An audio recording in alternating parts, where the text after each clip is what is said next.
Bon, t'as bien, va plutôt. On va le relire rapidement, puis si on l'a déjà vu, on va passer. Mais Omnam. on n'a pas vu celui-là. Omnam Yadan, Shei Efshar Leitnaik Be'elu Amidot Tamid. Mais cependant, on sait qu'on ne peut pas toujours attraper toutes ces vertus-là en pratique. On ne peut pas toujours les pratiquer sans cesse. Vous êtes avec moi? Omnam? Tu es avec nous? Oui, je suis avec toi. Hein. Yao. Le med va. Encore, prochain. Voilà. Encore, bois, Ah bois, ouais. bois. Bois. ברוך כיסא, אתה כיסא. אדוני אלוהינו. עולם הכל נהיה מדבר. אמן. אמנם ידענו שאי אפשר להתנהג באלו המידות תמיד, מפני שיש מידות אחרות שהאדם צריך להשתלם בהן. On sait qu'on ne peut pas pratiquer toujours ces mêmes vertus-là simultanément ou dans tous les cas. Pourquoi? Parce qu'il y a d'autres vertus ou d'autres caractères qu'il faut aussi pratiquer, qu'il faut aussi apprendre à pratiquer. Les shtalem behem, c'est-à-dire apprendre à les adopter. Ben, ma'gvurot tartonot. Et elles appartiennent, ces nouvelles vertus-là, ces nouveaux traits de caractère-là, ils appartiennent aux rigueurs inférieures. Ils appellent ça. Bon, ça va une notion. Ouais, il va expliquer.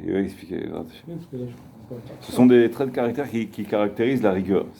Jusqu'à présent, on a parlé de midot chesed, c'est-à-dire de miséricorde, de voir d'un bon œil, de pardonner, tu comprends? Là, des rigueurs, c'est un autre style. Kacher nevaer, comme on va l'expliquer. אבל יש ימים ידועים שאין הגבורות פועלות ואין בני אדם צריכים עליהם. לפי שהכתר שולט בהם, או שעות שהכתר תבקש. אז צריך להשתמש בכל אלה המידות שזכרנו, on a déjà vu ça la dernière fois. אמנם, שאר המידות, אם מידות שאין צורך עבודה בשעתן, אין עתה להשתמש בהם מפני שאור הכתר מתן. Si, t'as raison. Tu te rappelles le Calvachomer? Oui, on l'a vu. Si, celui-là, ouais, les anges qui veulent le Shabbat, ils parlent du Shabbat. Et je veux dire en deux mots. Si on est Shabbat, ou si un jour, ou par exemple l'heure de la prière, ou les jours de fête par exemple, où c'est des moments où la miséricorde elle règne dans le monde. À ce moment-là, lui il veut commencer à faire une réprimande, il veut faire quelque chose. C'est pas qu'il veut gratuitement. Il y a une occasion à cela. Il y a quelqu'un qui se comporte mal ou tu vois. À ce moment-là, le livre ici, Thomas de Voix, il explique, c'est pas le moment. C'est-à-dire cherche un autre moment, une autre occasion. Comme dans le machal qu'on a ramené un petit peu, avec celui qui se retenait, le père qui avant de mourir, il a donné sa dernière volonté à son fils. Il a dit, quand il sera en colère, toujours remets ça au lendemain. Alors, on l'a pris ensemble ce machal. Alors, l'histoire où il est rentré chez lui une fois, après très longtemps, un long voyage d'affaires, il entend une voix de l'autre côté de la porte. Ah oui. Ouais. Dieu bon mon fils. Et il ne savait pas que c'est son fils. Au moment où il a brandi son couteau, il l'a remis dans l'étui et il est revenu le lendemain. Après, il a découvert que c'est son fils. Voilà. Donc, bon, c'est juste une parabole, un exemple. Donc, quand il s'agit d'un moment qui n'est pas propice, il faut avoir confiance en la providence divine. Ce n'est pas le moment, donc il faut tout faire pour fermer les écoutilles. Non, ce n'est pas le moment. Après, on verra. C'est pas le moment. Non, c'est maintenant qu'il faut le dire, sinon on va oublier. Laisse tomber. C'est comme Shabbat. Shabbat, tu fermes tout. Voilà, c'est ça, faut essayer. Pas évident. Non, c'est pas le tout vendredi, facile. je ne sais pas ce que tu m'as dit. Le vendredi, c'est le jour de la colère. C'est une journée noire, c'est ça. Pas une journée noire, c'est le jour de la colère. Pourquoi? Quelle est la raison? Chazal, ils disent, il y a une tendance à la colère. Pourquoi? Parce que c'est le jour où Adam et Ève, ils ont fait la faute. C'était Erev Shabbat, le vendredi. Donc c'est Megalgalim Chava al Hayab. Un jour où il s'est produit quelque chose de très mauvais, alors bien souvent il devient un jour qui est propice à quelque chose de mauvais. Le jour de Shabbat aussi, c'est un jour mauvais. Shabbat, c'est un jour mauvais. Il y a eu les deux comment dire, les deux destructions de temple. On attendra, c'est énervé ce jour-là. C'est bien, c'est les jours où on ne va pas à la plage. Si on va à la plage, c'est bien, c'est des jours où il y a beaucoup de gens qui... Même les non-religieux, les non-pratiquants, ils ne vont pas à la plage, ils ont peur. Les pêcheurs, ils savent que c'est un jour qui est très dangereux. Et aussi... Il y a des méduses à la plage. Comment? Il y a aussi des méduses. Oh, les méduses encore, c'est pas grave, ça fait mal, mais... Pourtant, le vendredi, c'est un jour de préparation de Shabbat. Comment ils font? Justement, c'est un jour où il est bien connu qu'il y a beaucoup de frictions qui planent dans l'air, ça chauffe. On a toujours l'impression d'être dans dans une cocotte minute où tout va exploser. Oui, c'est vrai. Mais tu es à l'intérieur de la cocotte minute. C'est-à-dire, tu sens que tout va éclater. Tu sens la tension et tu ne sais pas d'où ça vient. Bon, alors, Pshati, c'est d'une manière simple. Parce que bientôt Shabbat, il faut se préparer. Et celui qui prépare pas bien le Shabbat, après Shabbat, il ne pourra plus réparer la situation. Donc il il est pressurisé un peu. Attention. Il est sous tension. Il dit bon, qu'est-ce qu'on fait? On a oublié quelque chose, on n'a pas oublié quelque chose. La dernière fois, encore une fois, on a oublié quelque chose. Non, c'est pas ta faute, c'est pas de ma faute, c'est ta faute. Ah. Bon, il y a toujours un prétexte qui vient, un truc comme ça, souvent. Pas toujours, mais souvent, ça arrive. Alors il faut en parler, mais il faut surpratiquer. Il faut essayer à tout prix bon. Alors on va dire, il dit, celui qui est chacham, on lui a fait un mauvais coup, on lui a dit ça, on l'a blessé, on lui a dit quelque chose vraiment d'effronté. Il laisse passer. Il dit c'est une chokhma, c'est une sagesse de laisser couler vraiment comme si tu étais le, je sais pas moi, tout coule sur toi, mais rien n'a aucun effet, aucune influence. C'est difficile, c'est un effort. Alors, le Shabbat, les fêtes, c'est encore pire. On a vu un Kalvar Homer, le Rav Tomer Dvorah, il explique que les traits de caractère de miséricorde qui sont dans le ciel, qui sont saints, sont des anges qui sont parfaits, qui n'ont pas qui cherchent pas le kavod, le respect ou une situation ou un prétexte ou quoi. Ils déguisent pas une mitzvah, une envie personnelle en une mitzvah. Tu vois, ils font pas semblant de vouloir faire une mitzvah parce qu'en réalité ils veulent faire quelque chose d'autre. Non, ce sont les êtres humains parce qu'on a le mauvais penchant. Mais les anges non. Et les anges, eux, ils se retiennent. Et ils disent, le Rabbi dit, si quelqu'un il se retient pas, il veut réprimander, il veut faire une réprimande, même sainte, vraiment une mitzvah. Alors il dit, les anges dans le ciel, ils vont dire, et nous, qu'on a une colère sainte. C'est-à-dire, on n'a aucune recherche de respect ni rien personnel. Et malgré cela, on se retient parce qu'on sait que si on ne se retient pas, on ne sera pas approuvé dans le ciel. Et lui, qui est un être humain, et qui a un mauvais penchant, et qui bien souvent déguise une mauvaise intention en bonne intention, et toutes sortes de choses qui sont difficiles à discerner, lui, il veut que sa colère elle soit acceptée dans le ciel comme une bonne colère. Il dit quelle effronterie. Donc il ramène ce Kal Vachomer le Rav, on a vu ce Kal Vachomer la dernière fois, je rappelle. Et donc il dit la conclusion, il faut toujours essayer de se retenir. Pendant les heures de tfila, les heures d'études, quand on est au collège, quand on est à la synagogue, quand on est Shabbat, quand on est ensemble en fête, pendant la fête ou quoi, il faut essayer de toujours faire, aplanir tout et ne pas se laisser entraîner dans le piège du Yetzirah. De vouloir réparer les choses, de vouloir corriger les gens. Bon, c'est sûr qu'il y a des exceptions. Parfois, il y a des Shabbatot où ils font, pour rapprocher les noms pratiquement, ils font ça pendant Shabbat. Alors, bon, ça se fait de même façon douce. Ils font des cours, des conférences, etc. Parfois, ils posent des questions dures, il faut qu'ils répondent. Mais ça ne s'appelle pas réprimander. Réprimander, c'est des choses personnelles. Tu comprends? Le père qui réprimande son fils, la femme qui réprimande son mari ou l'inverse. Tu comprends? Bon, enfin, ces choses-là. D'accord? Vous êtes avec moi? Vous me suivez? Oui, tu es avec moi? très bien. Très, très bien. Si je vous vois maintenant, Oui. Il faut s'habituer petit à petit, progressivement, en pratique. Et l'essentiel de toutes les vertus dont on a parlé, celle qui va avoir l'emprise essentielle, qui est la clé de toutes les autres, Anava, la modestie. On a vu plusieurs fois que c'est une racine, la modestie, de toutes les bonnes midot, toutes les vertus. D'accord? Celui qui attrape la modestie, il attrape toutes les sagesses, beaucoup de choses. La Torah, elle vient vers lui. Pourquoi? Parce qu'on a dit que la Torah, elle est comparée à l'eau. Celui qui est modeste, il descend d'altitude, donc l'eau, elle descend vers lui. Et donc, elle rentre en lui. Ce sont des métaphores, c'est ça. Oui, mais ce sont des métaphores. C'est vrai, c'est beau, mais...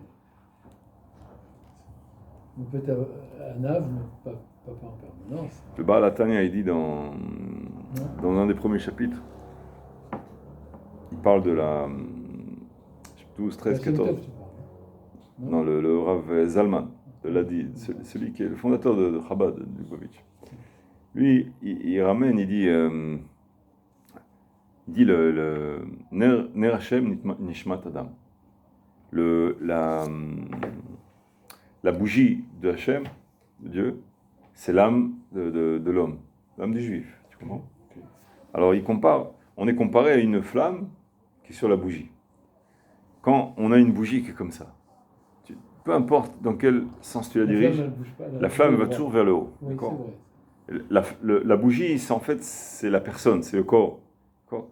Et la flamme, c'est l'âme. Elle est que l'âme. Et la flamme veut toujours aller vers le haut. Pourquoi?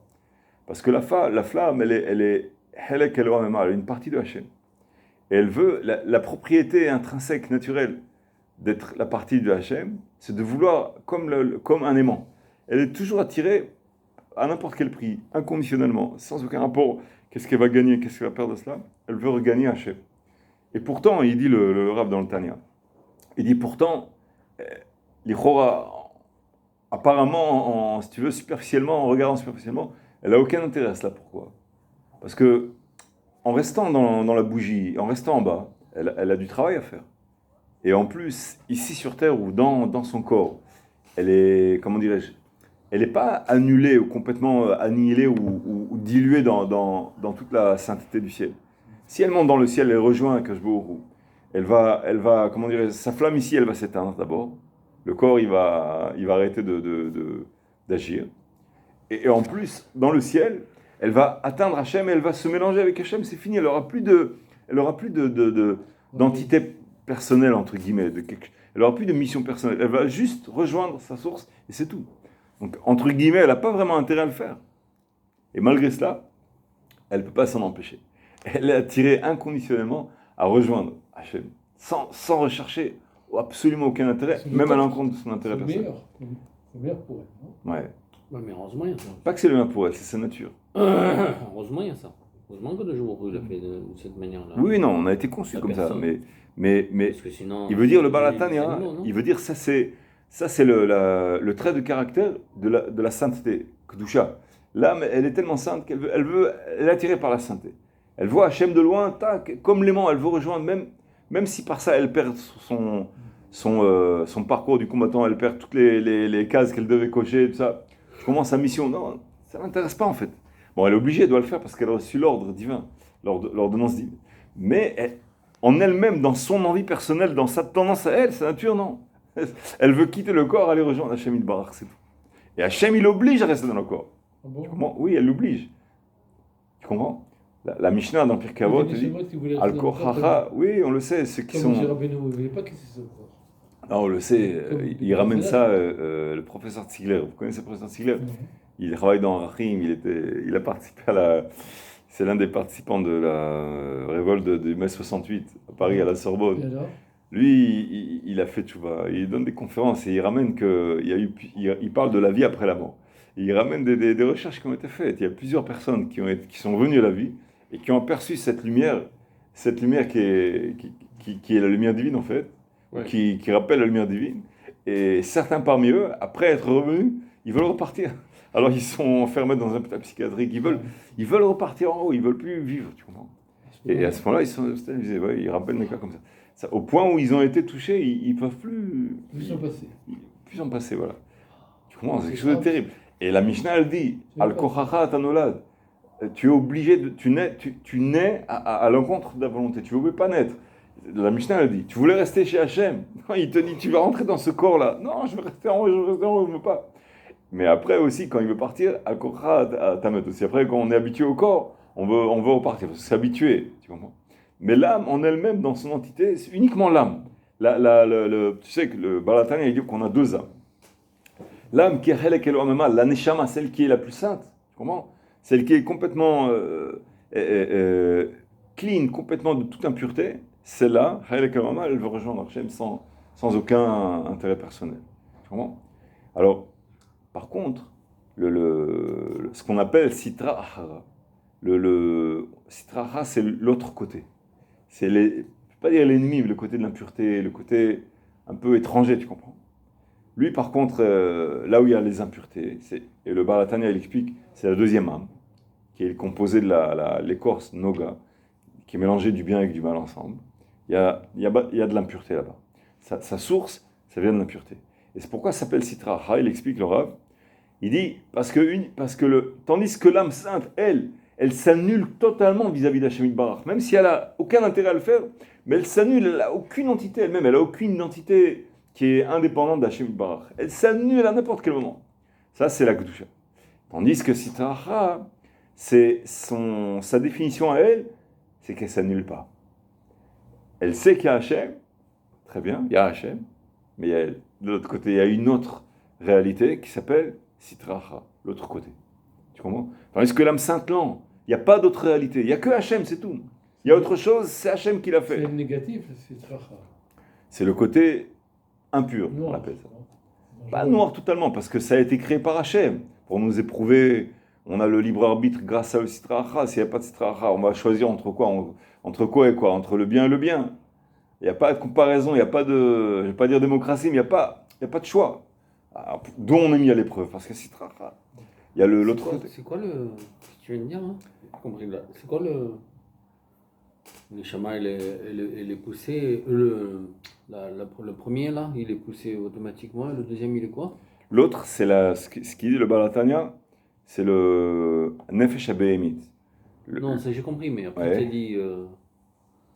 Lui, le deuxième, il est pas indépendant. Il est Ah, la Nefesh HaBehemit, qui vient de Sitra Achra, si tu veux, elle a des hanaot, c'est-à-dire des jouissances personnelles. Ok. Donc elle peut rechercher la jouissance. Oui, d'accord. Le kiff. D'accord. Ok. Le repos, la richesse, Ok. toutes les jouissances, comment dirais-je, pas la peine de mettre des D'accord. détails. Et aussi le contrôle, la maîtrise, devenir chef, tu comprends, ça c'est des kiffs personnels. D'accord. Mais d'où ça provient ça? Parce elle n'annule pas sa réalité par rapport à la volonté divine. Elle n'est pas prête à quitter le corps et à quitter pour rejoindre la sainteté.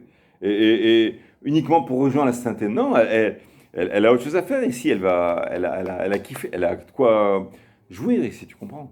C'est dommage, elle peut bien manger, elle peut bien avoir un bon travail, elle peut réussir, elle peut recevoir énormément d'honneur mais tout ça, c'est au niveau personnel.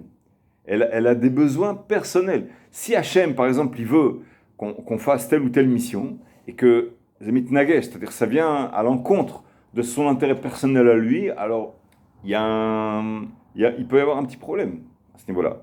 Et ça s'appelle ça c'est la réaction du Sitra, la réaction du côté étranger à Hachem, entre guillemets.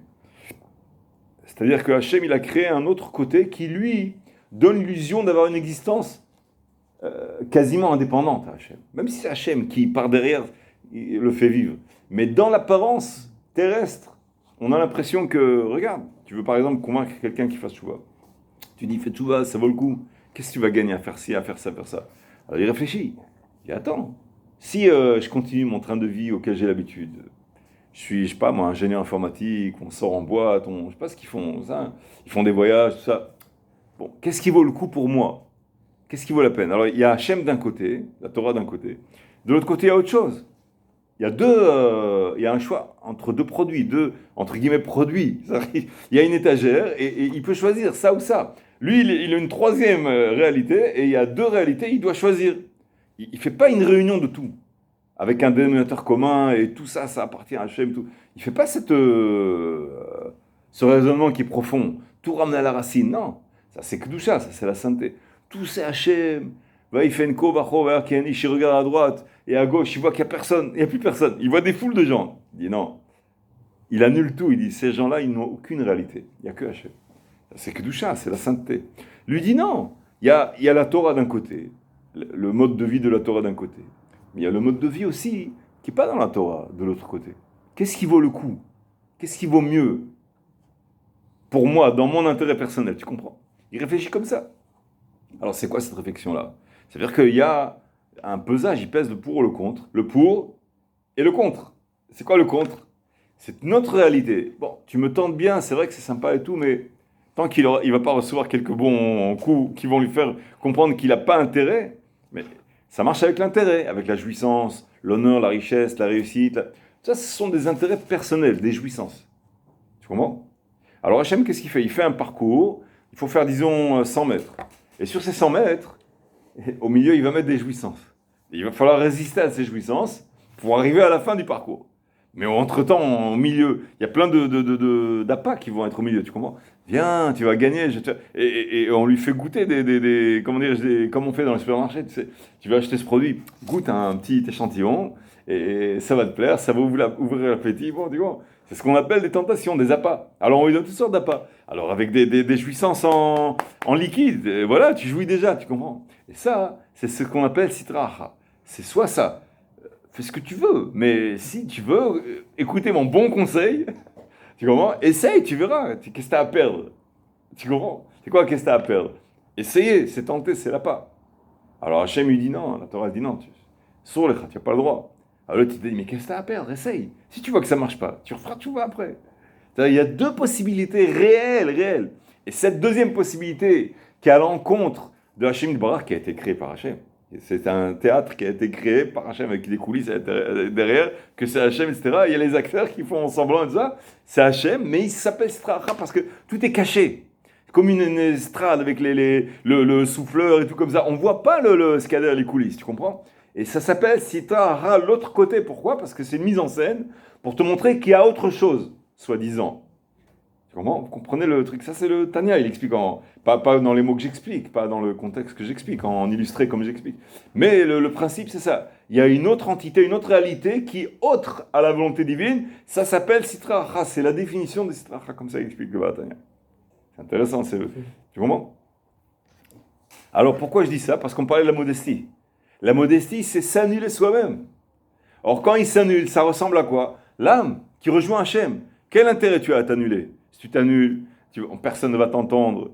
Dommage, si tu t'annules pas, tu vas tu vois plein de gens, ils vont voir ta réussite, ils vont voir ça vaut pas le coup pour toi. Tu comprends? Des tentations, même par le kavod. Il y a le Maaseh dans la Gemara, je crois que c'est Choulin, avec Rabbi Pereda. Rabbi Pereda. Et lui, il avait un élève qui était très dur d'oreille. Il fallait lui expliquer combien de fois? 400 fois, il fallait lui expliquer. Vous connaissez l'histoire, non? Et lui expliquait toujours 400 fois, 300, 350, chaque jour. 399, tu as compris? Non. 400 fois, tu as compris? Oui. Va ourager. Lendemain, pareil. Aouda, sans arrêt. Un jour, il a eu une mitzvah, je sais pas, il devait aller une brit mila, je sais pas quelle mitzvah il devait faire. Il a allé son élève, une mitzvah, mais t'inquiète pas. N'aie pas peur que je vais faire tes 400 explications d'avance si c'est. C'est marrant qu'il sait d'avance, parce qu'à la deuxième fois, peut-être qu'il demande quand même, peut-être, je sais pas. Tu as compris? Non. Tu as compris? Non. Bon, après, quand il arrive à 399, il lui demande, tu as compris? Il dit non. Et quand il arrive à la 400e, tu as compris? Il dit toujours non. Alors, il lui dit, mais comment ça se fait que justement aujourd'hui, que j'ai pas le temps, entre guillemets, à la 400e fois, tu n'as pas compris, tu n'as pas encore compris. Comment ça se fait? D'habitude, toujours 400 fois, tu comprends? Alors, qu'est-ce qu'il répond, l'élève? Il lui dit, mon Rav, il dit, comme je savais que tu devais partir, je savais que tu devais rester, mais comme tu veux partir, j'avais l'esprit crispé à cause de ça, et donc j'ai pas réussi à me concentrer. Tu comprends? J'ai pas compris. Alors, il a compris ça, il dit, bon, écoute, laisse tomber, je pars nulle part, je reste ici avec toi, je vais recommencer du début. Du début. Une fois, deux fois, trois fois, jusqu'à 400. À la fin, il a compris. Quand il a compris, au bout de 800 fois, il y a eu une bat-call, une voix qui sort du ciel, qui lui a dit, Rabbi Preda, tu as tellement de patience, choisis. Soit tu vivras à 400 ans, soit toi-même et toute ta génération, vous serez Bnei Olam Haba. Vous serez invité au monde futur, toute génération.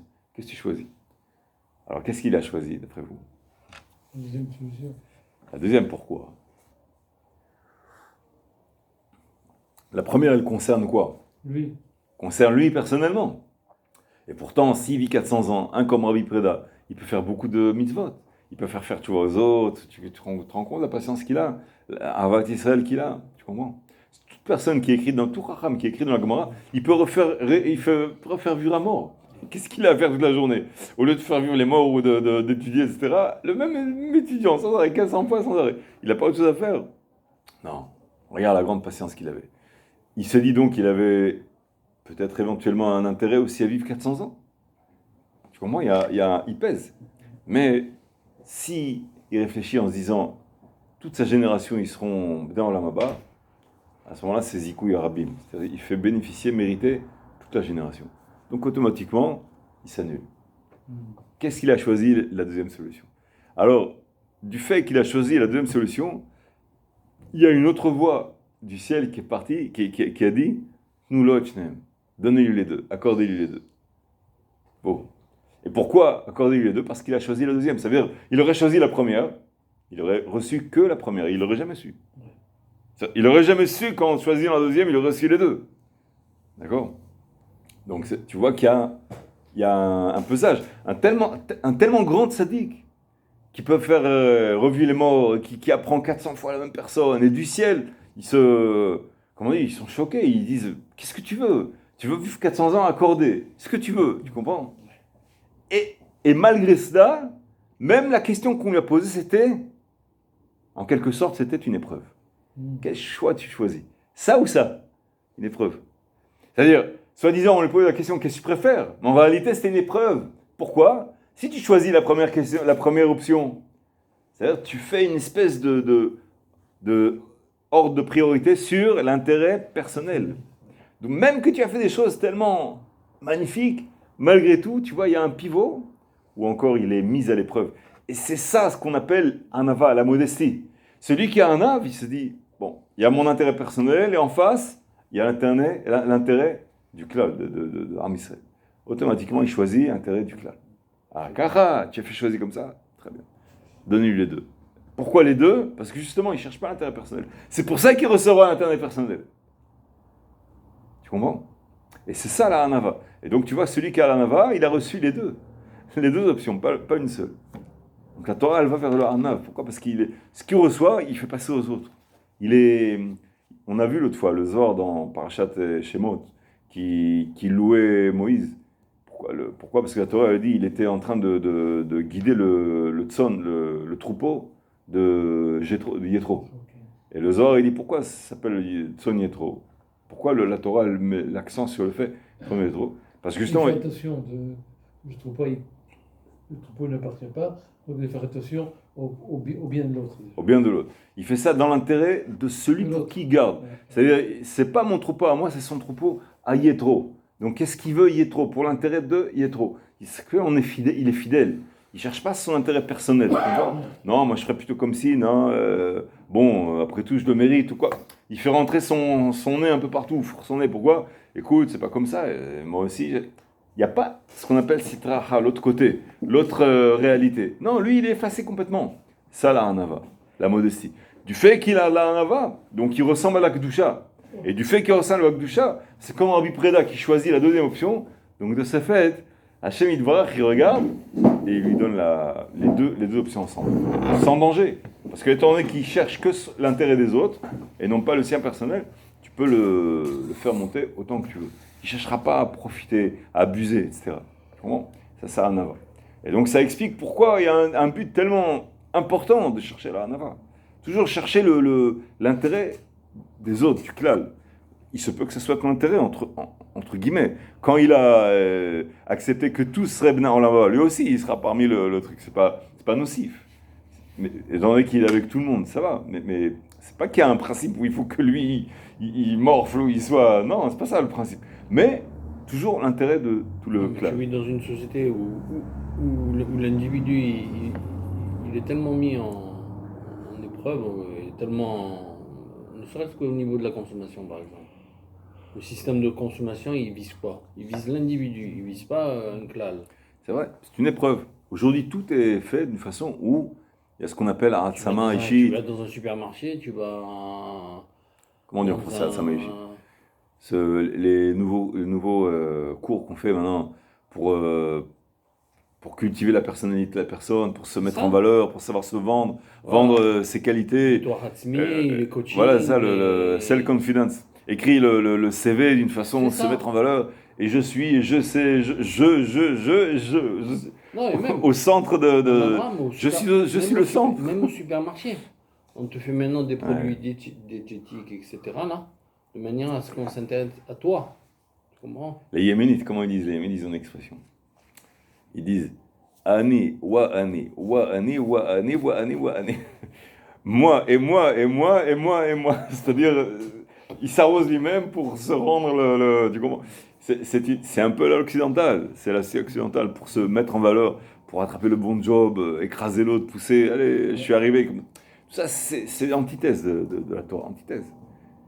Parfois, on fait semblant, il faut, comment dirais-je, quand tu fais un job, il faut le faire correctement, tout ça, mais il ne faut pas écraser les autres, se mettre en valeur, etc., ou profiter des honneurs de l'autre. Le loi de la jungle. La loi de la jungle, voilà, exactement. La loi de la jungle, c'est l'antithèse de la Torah, tu comprends. D'abord parce que c'est Korkivot Semiadi, ma force et mon pouvoir, qui vont réaliser cette œuvre. C'est un interdit formel dans la Torah. Veshachar tat Hashem, et tu oublierais Hashem. Tu as construit de belles maisons, comme ça la Torah dit. Tu as construit de belles maisons, tout ça. Et après, tu as oublié Hachem en te disant, ma force et mon pouvoir, on fait ces œuvres-là. C'est interdit de ne pas dire ça. Non, mais tu peux pas aller, c'est pas la peine d'aller jusqu'à là quand même. Non, mais la Torah elle-même, elle le dit ça. Non, mais d'accord, mais il y a quelque chose qui cloche quand même. Vas-y, qu'est-ce qui cloche? Je veux dire, enfin, je sais pas, j'ai pas ni philosophie ni quoi que ce soit, mais l'individu, il a besoin aussi d'un petit peu de reconnaissance vis-à-vis des autres. Quelqu'un qui fait quelque chose, un ouvrage, peu importe, il a besoin. C'est pas un problème c'est pas un problème d'orgueil. Il y avait un rap dans la Gemara. Quand tu fais quelque chose, non, donc, tu comprends, oui, un besoin de reconnaissance vis-à-vis des autres. Tu crées un livre, par exemple, voilà, tu veux écrire sur ton livre. Tu as besoin quelque part de... Mais ce besoin-là, il concerne quoi? Il concerne notre besoin personnel à nous. Non. Oui, mais parce que tu as besoin d'être reconnu par les autres. Oui, il y a une Gemara comme ça. Comment il s'appelle ça? Ravuna ou Rafrasta, je sais plus. Avec ses deux filles, Sarah Frasta. Si vous la connaissez, moi, rappelez-moi. Il est parti pour une semaine ou quelques jours. Quand il est revenu, il demande à sa maisonnée, Klouma assez Ayoub et mais est-ce qu'il y a eu quelque chose qui s'est passé que vous avez à me raconter? Ils disent oui, il y a un pauvre qui est venu et il a demandé à manger et on lui a servi à manger. Ah, très bien. Et alors, comment il a réagi? Il nous a bénis, il t'a béni, tout ça, c'était bien, tout le monde était content, bah, au Hachem. Quand il a entendu ça, le Rav, il a fait un soupir comme ça. Enfin, il a dit non. C'est-à-dire, ça lui plaît pas. Comment ça lui plaît pas? Après, il est reparti pour une semaine, quelques jours. Il est revenu. Comment c'est? Est-ce qu'il s'est passé quelque chose à la maison? Il dit oui. Il y a eu encore un pot. Oui, alors? Il a demandé à manger, on l'a fait à manger. Et comment il a réagi? Ah, je te raconte pas. Il a commencé à nous insulter, il a commencé à se plaindre et tout, comme ça. Alors le père, il dit voilà, c'est ça que j'attendais. C'est ça que j'attendais. Pourquoi? Parce que quand tu fais une mitzvah, une bonne action, ce qu'on appelle, un chesed, une miséricorde, un acte de miséricorde à quelqu'un. Alors, s'il est ingrat, il se plaint de toi, à ce moment, qu'est-ce que ça signifie? Et que tu l'acceptes. Ça signifie en fait que je l'ai fait pour qui Ni pour moi-même, pour ma récompense, ni pour qu'il me dise merci, ni pour mon honneur, ni rien. La preuve la plus flagrante, ce serait qu'il soit ingrat manifestement, et que là, bon, j'ai reçu aucune jouissance à cela. Au contraire, tu comprends? Au contraire. Alors là, il était content. Donc là, on a gagné une vraie mitzvah. Tu vois, une vraie mitzvah. J'ai un ami comme ça. Il a eu un ami à lui qui a été hospitalisé dans un hôpital psychiatrique. Et quand il est arrivé là-bas, son ami s'est réveillé de ses médicaments, quoi. Il était à côté de lui. Et il a regardé celui qui était venu le voir, son ami, et il lui faisait la tête comme ça. Après, il est sorti, qu'est-ce qui se passe? Il lui a dit non, il y a une jalousie, il est jaloux de toi de quelque chose. Il lui en voulait de quelque chose. Il était, comment dirais-je, il était gêné, tu comprends? Il a quitté son travail ou sa famille ça, pour venir voir son ami loin dans l'état psychiatrique, qu'il attend ça, jusqu'à ce qu'il le voit, qu'il se réveille. Tu as besoin de quelque chose, il veut l'assister et tout, et l'autre il fait la tête, il n'est pas content presque. Bon, après, il s'est rappelé de ça justement. Il s'est dit, mais après tout, c'est le mieux possible. Tu fais une mitzvah, tu vas voir quelqu'un et il t'en veut. Alors comment tu vas réagir? Si je réagis en me disant, ça m'apprendra à faire des mitzvot, tu comprends? Ça m'apprendra, tu vois? On fait quelque chose de bien, voilà, on voit que tu comprends. Alors, ça vaut le coup de faire des mitzvot? Tu comprends? S'il réagit comme ça veut dire qu'il cherche quoi? Son intérêt personnel. Peut-être pas forcément uniquement son intérêt personnel, mais malgré tout, il faut qu'il y ait cette vitamine essentielle avec, comment dirais-je, on ne fait pas quelque chose où on a affaire des ingrats, tu comprends? Or, il a fait une mitzvah, pourquoi? Parce qu'Hachem, il a ordonné de le faire. Donc, qu'est-ce que ça peut lui faire? Quel sera le résultat? Hachem, il t'a dit qu'il y aura un résultat bon, mauvais, moyen? Non! Il t'a dit fais la mitzvah, c'est tout. Le résultat, après, bon, il marque pas derrière, qu'est-ce que ça peut te faire? C'est pas ton affaire. Tu vois ce que je veux dire? Dans ce sens-là, s'il réagit à un ava, alors il se dit, bon, j'ai fait ce que je dois faire. Maintenant, le reste, ça ne me concerne pas. Vraiment. Donc, en fait, en réalité, même dans ça, et alors, il est ingrat, lui. C'est une faute qui fait qu'il est ingrat. C'est pas mon problème. Si je lui ai fait une faveur, il m'a fait une faveur, je suis ingrat. Enfin, tu as fait une faveur à quelqu'un, il a été ingrat. Moi, je veux pas qu'il soit ingrat envers moi. Non. Le fait qu'il ait été ingrat envers toi, c'est pas une faute envers toi, c'est une faute envers Hachem. Toi, tu as fait une mitzvah de Hachem, d'accord? Qui s'appelle les Havero, une mitzvah qui concerne les autres. Mais lui, il a été ingrat envers toi. Qu'est-ce qu'il a fait comme faute? Vis-à-vis de toi, d'accord, mais en réalité, c'est en vis-à-vis d'Hachem. Et toi, comme il a été ingrat envers toi, bon, Hachem, il a voulu qu'il soit ingrat envers toi. C'est pas lui en vouloir. On a parlé de ça. Il faut qu'il y ait un compte uniquement entre toi et Hachem. Tu n'as pas besoin de gérer deux comptes. Un compte entre toi et Hachem et un autre compte entre toi et lui. Qu'est-ce que ça peut te faire le deuxième compte? Il n'y a qu'entre toi et Hachem, c'est tout. Maintenant, tu as fait ton truc, il est ingrat, qu'il ne soit pas ingrat, peu importe. Et aussi l'inverse. Si tu es très reconnaissant et tout, ça fait du bien, ça fait plaisir. Alors là aussi, il faut se dire non, laisse tomber le plaisir. J'ai pas fait ça pour le plaisir. Tu comprends? Faut pas s'enorgueillir de ça. Il y a des gens, ils racontent, j'ai fait telle mitzvah grâce à moi, grâce à moi, grâce à moi. En réalité, ils perdent leur récompense en se revalorisant. Ainsi, tu comprends? Donc à la limite, le meilleur vaccin pour ne pas perdre la récompense de la mitzvah, c'est d'avoir affaire à des gens qui sont ingrats. Comme ça, on est tranquille. On sait que la mitzvah, elle est bien au congélateur, tu vois, et même encore pire, même plus encore. C'est bien. Et il te ridiculise, il t'accuse, à tort. Donc en plus, ces mitzvot à lui, éventuellement, elles pourraient même aller te rejoindre. Et après, tu peux ressembler à Hachem en les refusant, etc. C'est toute une série de bénéfices énormes, tu comprends? Donc il n'y a rien à craindre en fait. D'accord? Donc ça, pour résumer quoi? Que la hanava, c'est la racine de tout. Comment on arrive à un cas où quelqu'un, tu lui fais une faveur, il est ingrat en toi et tu es content qu'il est ingrat? Comment tu en arrives là? C'est de la hanava. Tu sais qu'il n'y a rien à gagner à recevoir des remerciements, etc. D'accord? Les chachadam biyamim tovim, on a vu ça. Les fichach. Veine ikar hanava hu shelo yimtza be'atzmo erech klal. Alors c'est pour ça que j'ai donné l'introduction. Pourquoi? On a parlé du Balatania, qui est Medbatel.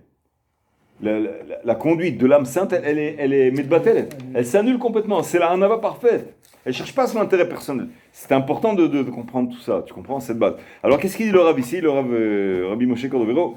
Bine ikar hanava, l'essentiel de la modestie, c'est quoi? Shelo imtza be'atzmo erech klal. Comment dirais-je? C'est pas qu'il va s'écraser lui-même et il va se torturer lui-même en étant masochiste. Non. Il va pas admettre que lui, il a une valeur. Tout ce qu'il a, ça vient d'Hachem. C'est ça que ça veut dire. Oui. C'est une façon qu'on peut le comprendre, si tu comprends. Et là, Yarshov Shehu Ain.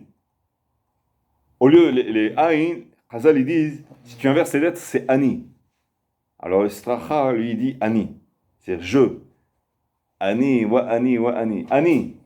Moi, c'est moi, grâce à moi, et j'ai construit. J'ai grâce à moi cette école juive là, c'est moi qui l'ai fait, c'est mon mérite à moi. Le roi dit nous disons.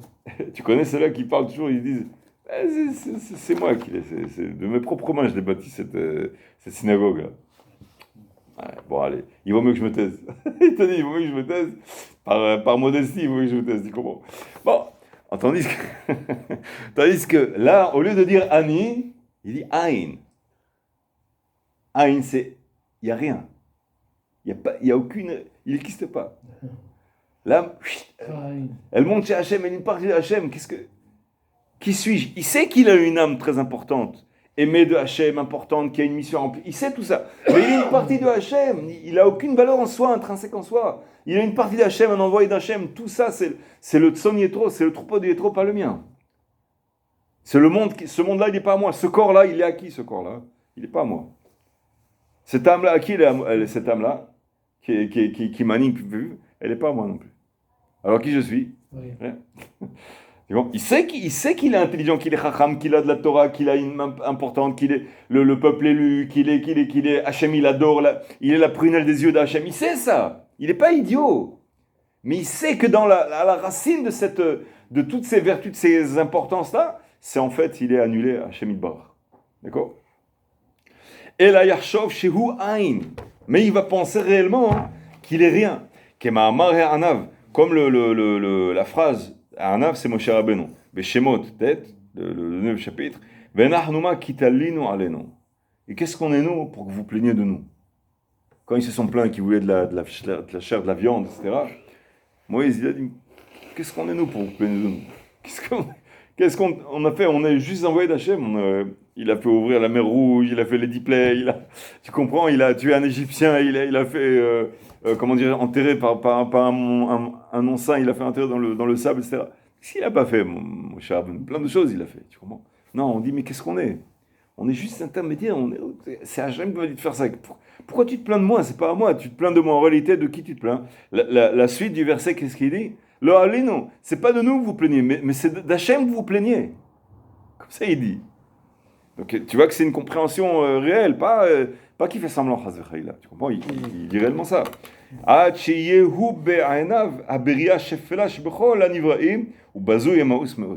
Jusqu'au point où il arrivera à une image de lui-même, où il est la créature la plus basse de toutes les créatures, ou bazou imaous meod, c'est-à-dire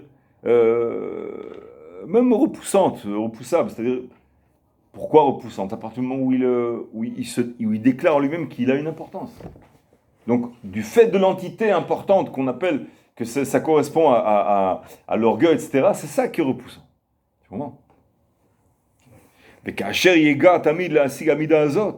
Et lorsqu'il fera tous les efforts, c'est-à-dire il fera les efforts toujours pour obtenir cette vertu, Bezrat Hashem, toutes les autres vertus, automatiquement, elles sont entraînées par ça, et il gagnera au loto, c'est-à-dire, toutes les autres vertus, elles sont entraînées par ça. Tout vient de là. La chokhma, tout. Sha'arei ha-keter, il explique. Pourquoi? Parce que le keter, la couronne, c'est Amida Rishona Asherbo, la sphère la plus élevée, la valeur la plus élevée.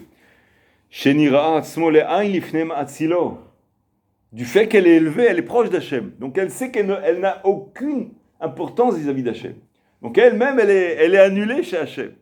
Donc plus on est en haut, plus en fait on sait qu'on n'a aucune valeur parce qu'on est proche d'Hachem. Donc quand tu es proche d'Hachem, tu sais que tu as absolument aucune valeur. Celui qui sent qu'il a une valeur, c'est parce qu'il est loin d'Hachem. C'est ça l'illusion optique qui lui donne l'impression qu'il voit quelque chose. C'est un signe flagrant qu'il est loin d'Hachem. Si je ressens un orgueil, c'est le signe en moi qui m'avertit à moi, la lanterne rouge, qui me montre. Je sais que je suis loin d'Hachem, parce que je sens que j'ai de la valeur. Tu comprends? Si quelqu'un il me vexe, je suis vexé, entre guillemets, je suis très vexé. Bon, un peu vexé, je ne sais pas, mais si je suis bien vexé, entre guillemets, bon, je suis vexé en fait 2 fois. Une fois parce qu'il m'a vexé, et deuxième fois parce que c'est vexant, je sais que je suis loin d'Hachem. Je me vexe moi-même, je sais, bon, alors puisque j'étais bien vexé, c'est donc que apparemment je dois être loin d'Hachem. Abraham, je t'ai déjà posé la question, il me semble, mais Ouais. il y a des joueurs où on n'est pas des robots. Chacun il a ses attributs. Il y en a qui sont plus modestes, moins modestes, plus orgueilleux, moins orgueilleux, tout ce que tu veux. Donc,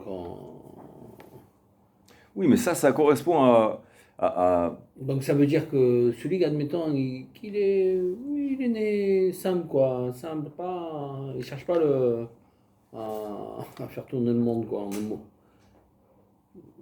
C'est très bien, mais quel travail. La modestie, ça ne veut pas dire qu'il est simplé. Non, pas simplé. Il est modeste, on va dire. Okay. Il ne cherche pas à se montrer chaufonnier. C'est une grande valeur, c'est une grande valeur. Il y en a qui sont. Non, mais le problème, c'est qu'il y en a qui naissent comme ça. Oui ou non? Il y a une Gemara encore qui ramène avec Oula. Je crois que c'est Oula qui a été chez Rabbi Yehuda. Et là-bas, il a vu que le fils de Rabbi Yehuda, il n'était pas marié. Pas marié. Bon, à l'époque, c'était pas comme aujourd'hui en France, où il se marie à 25 ans, 30 ans. Il est encore jeune, mon fils, il a que 25 ans, il a que 30 ans, donne-lui à manger. D'accord. Tu connais Bon, à l'époque, non, on se mariait jeune. Alors, il arrive chez lui, le fils de Rabbi Yehuda, il était pas encore marié. Il ne devait pas être si vieux que ça, mais il devait avoir dépassé la vingtaine d'années. Peut-être 21, 22, 23 ans, je ne sais pas. Il dit, mais comment ça se fait que tu ne peux pas encore marier? Il dit, tu veux pas te marier ou quoi? Il dit, si, je veux marier. Ben, alors, pourquoi tu peux marier? Il dit, je vais te dire le problème. Le problème, c'est qu'il y a malheureusement, dans notre région, des problèmes de yirhous, c'est-à-dire, on ne sait pas forcément quelle famille a été respectueuse de hygiène de mœurs, entre guillemets, appelons ça. Il y avait un problème de mœurs, de mélange, mauvais mélange, des choses qui vont me garder au silence. Et donc, quand on lui présente une jeune fille, il ne sait pas si elle est pure. Elle a été créée en pureté. Comment? Alors il a peur de se marier à cause de ça. Qu'est-ce qu'il lui répond, Oula? Il dit, ah, c'est ça ton problème. Nous aussi, on a nos problèmes, il fait. Il dit, alors comment vous faites, vous? Il dit, très facile. Comment vous faites? Il dit, regarde la jeune fille. Si tu vois que c'est une jeune fille, que quand quelqu'un il la vexe ou tu arrives en retard, ou alors tu lui fais quelque chose, quelqu'un il la provoque un peu, tu comprends? Il la met à l'épreuve. Il y a plusieurs possibilités de réaction. Si tu vois qu'elle réagit d'une façon, Baruch Hashem, elle est bien self-confidence. Elle dit, dis-moi, je suis ton pigeon à toi, tu me prends pour une pigeonne ou quoi? Elle se laisse pas faire. Ça, on ne sait pas. Là, on ne sait pas d'où elle vient.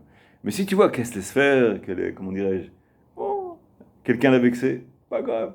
Qu'elle fait comme si comment dirais-je, on l'a mise en quarantaine, tu vois, on lui a fait des trucs qui sont pas très réglo vis-à-vis d'elle, tu comprends? Pas très jolis, tout ça.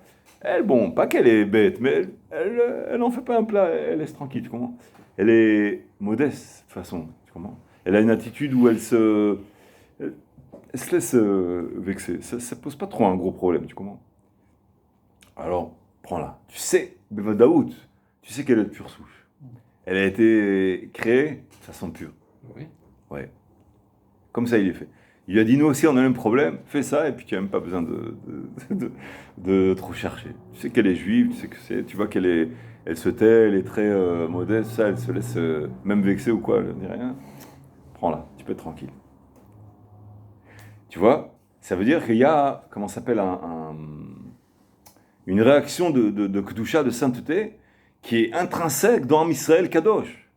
Qui, entre guillemets, comme le pigeon, on est comparé à la Iona. Pourquoi on est comparé à la Iona, à l'hirondelle? Parce que elle a toujours la tête qui va en avant comme ça, parce qu'elle se laisse shrot, elle se laisse sur l'Holocauste, sur le, comment dire, le misbéach, comme sacrifice. Pas sacrifice, la Shoah. Sacrifice comme ça. C'est une parabole pour dire que Am Israël, il est nirdaf. Toujours on lui court après, mais lui il court pas après les autres.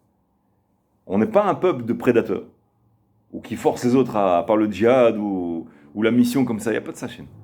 Tu comprends? On est un peuple anti-prédateur.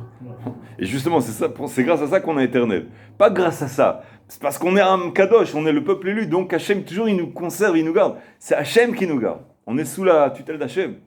Pourquoi? Parce que nous, on n'a pas de cette... Il y a le mauvais trait de caractère d'orgueil, mais c'est des choses qui sont extérieures en nous. Et on peut atteindre une bonne modestie chez nous. Tu comprends? C'est l'épreuve. Il y a une autre Gemara aussi avec Rabbi Benaha. C'est dans l'une des grosses marottes de Baba Metzia, je crois. Baba Tra, Baba Metzia. Il raconte, il y avait une famille, une histoire dure. Il y avait une famille avec une dizaine d'enfants. Et un jour, le mari rentre, il surprend une discussion, la discussion qui se prend entre sa fille et sa femme. Et sa femme, elle réprimande sa fille. Pourquoi? Parce qu'elle n'est pas assez pudique. Qu'est-ce que tu fais? Tu nous fais honte. Comme ça, on te voit en train de te comporter comme ça. Et la fille, elle lui répond à la mère. Elle lui dit, mais toi, tu n'es pas une référence. C'est comme ça. Comme ça, elle répond à sa mère. Et lui, le père, il entend ça, il entend, mais discrètement. Elles ne savent pas qu'il entend. Alors, la mère, elle lui répond à la fille. Et il dit, bon, d'accord, ok, elle n'est pas une référence. Mais au moins, fais comme moi, fais comme elle. Qu'est-ce qu'elle fait, la mère? Elle dit, fais les choses discrètement. Elle lui dit, regarde, parmi tes 10 frères, il n'y en a qu'un seul qui est de ton père. Elle lui fait comme ça. Et personne ne le sait. Sois discrète. Le père, il entend ça. C'est l'arrêt de mort pour lui. Il dit, comment? Il n'y en a qu'un.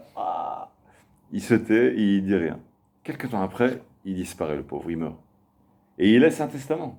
Alors, je ne sais pas s'il meurt à cause de ça ou pas. Je ne sais pas, enfin, c'est possible. Le pauvre. Mon fils. C'est dur comme histoire, une histoire incroyable. T'imagines, juste comme ça. Et il laisse un testament. Qu'est-ce qu'il écrit dans le testament? Il dit qu'il lègue tous ses biens à son seul et unique fils. Mais il ne sait pas lequel. Il ne dit pas lequel, il ne sait pas lequel. Il laisse se débrouiller entre eux comme ça. Waouh.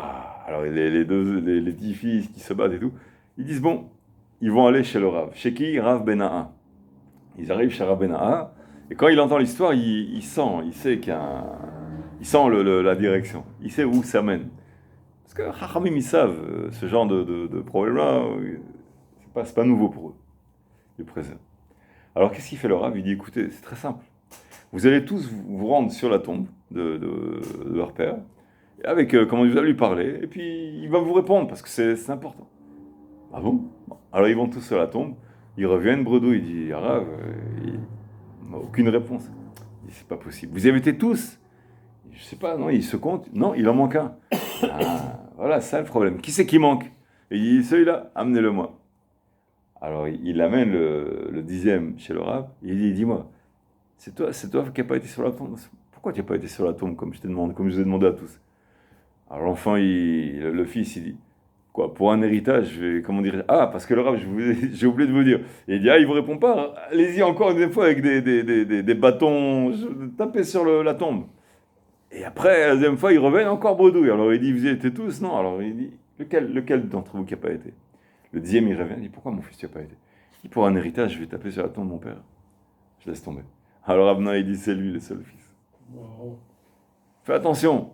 C'est le seul qui, comment dirais-je, qui met de battel, qui s'annule. Ouais. Tu fais attention à ce détail, c'est pas un détail. C'est la formule. C'est Et lui, il sait pas cette formule. C'est intrinsèque en lui, personne ne lui a dit, écoute, il faut que tu t'annules et puis tu vas voir, il va comprendre cette voie. Non! Il se dit, mais comment faire une chose pareille? Bon, écoute, pour un héritage, laisse tomber. Je voudrais bien un héritage, mais ça n'a rien à voir avec l'épreuve, le prix n'en vaut pas la chandelle, tu comprends? On va pas taper sur la tombe de son père pour un héritage, ça se fait pas, il peut pas faire ça. Même s'il veut, il peut pas. Tu comprends? Ça, c'est un Israël Kedoshi. Il y a un tzometti, un carrefour T, c'est-à-dire tu es obligé d'aller à droite ou à gauche. Et c'est là le critère. Et c'est là que la personne, elle se révèle d'un côté ou de l'autre, tu comprends? Au moment où on est mis à l'épreuve durement, c'est là que ça se révèle. Donc, finalement, il y a cette modestie qui vient où il est prêt et dit non. On va pas, la fin ne justifie pas les moyens, tu comprends? Oui. Et celui qui a l'orgueil, il dit non, la fin justifie les moyens, parce que c'est pour moi, c'est pour la bonne cause, tu comprends? Il est, comment dire, il veut il s'aime lui-même, donc il sait que c'est pour la bonne cause, donc il est prêt. Ça justifie les moyens, tu comprends? Pourquoi? Parce qu'il n'est pas annulé. Quand toujours il va se fatiguer, il va s'efforcer d'obtenir cette vertu, le reste de toutes les vertus, elles seront entraînées. Automatiquement, il les obtient. Pourquoi? La couronne, la sphère la plus élevée, à Cherbo, à Rishona, à Cherbo, étant donné qu'elle est la plus élevée, justement, elle est la plus modeste. Elle sait qu'elle est complètement annulée à côté d'Hachem Itbarach. Pourquoi? Parce qu'elle est proche d'Hachem. Tu vois? Et on a dit, celui qui est proche d'Hachem, il sent qu'il est rien. Il est très éloigné d'Hachem. Ça ressemble à ce qu'il dit le Baal Shem Tov. Shem Tov, il dit une phrase assez intrigante. Il dit, quand tu sens que tu es proche d'Hachem, c'est-à-dire que tu es loin d'Hachem. Quand tu sens que tu es loin d'Hachem, c'est-à-dire que tu es proche d'Hachem. Alors là, ça marche, d'après cette formule-là. Quand tu sens que tu es loin d'Hachem, c'est-à-dire loin, Hachem c'est infini, moi je suis rien, ça veut dire quoi? Ça veut dire que tu es proche d'Hachem.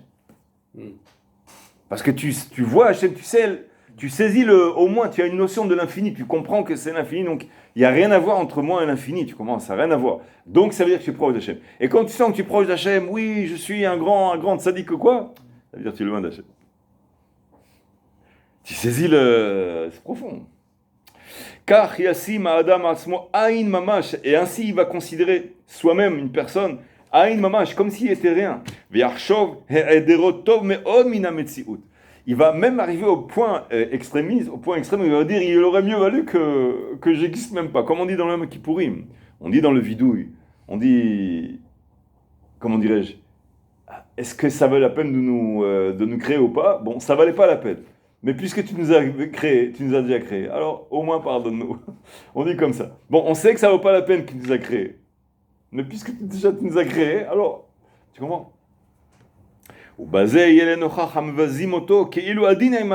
Et ainsi, quand quelqu'un il va le vexer, il va l'humilier, il va l'outrager, il va considérer comme si, adinimo, comme s'il a raison.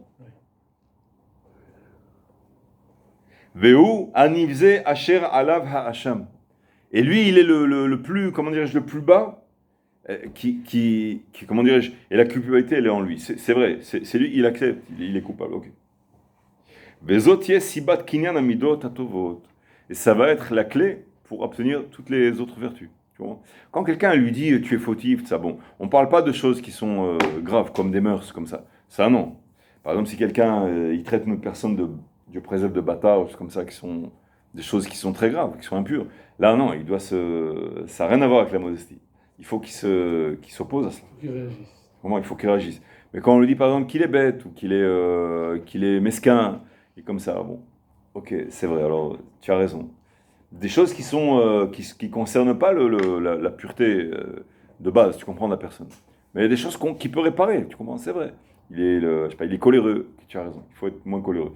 Il est mesquin, il faut être plus là.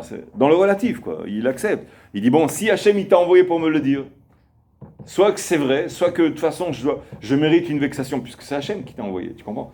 Donc à déniement, donc c'est toi qui as raison, pas parce qu'il a raison, il a tort de faire ça. Mais il a tort vis-à-vis comment dirais-je, vis-à-vis d'Hachem, il a tort, mais vis-à-vis de lui, il a raison. D'accord? Ensuite, c'est un autre... Vani matzati terufa l'argil adam atzmo bedvarim elu me'at me'at.